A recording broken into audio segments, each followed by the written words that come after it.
त्यानंतर बऱ्याच वर्षांनी भारताने पुन्हा एकदा टी20 वर्ल्ड कप जिंकला 2024 मध्ये. हा विजय भारतासाठी खूप महत्त्वाचा होता, कारण जवळपास 17 वर्षांनी टी20 ट्रॉफी परत आली.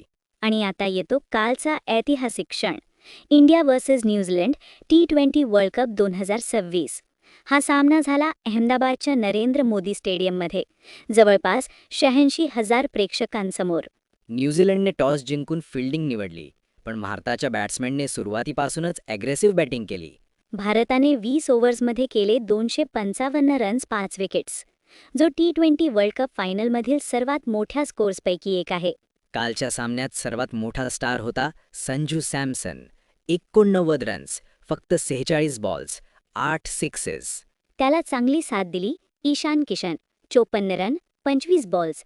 Abhishek Sharma, explosive innings. Power प्लेपासूनच भारताने न्यूझीलंडवर दबाव टाकला.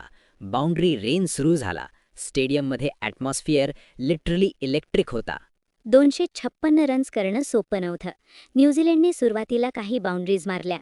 टिम सीफर्ट 52 रन, पण बाकी बॅट्समॅन टिकू शकले नाहीत.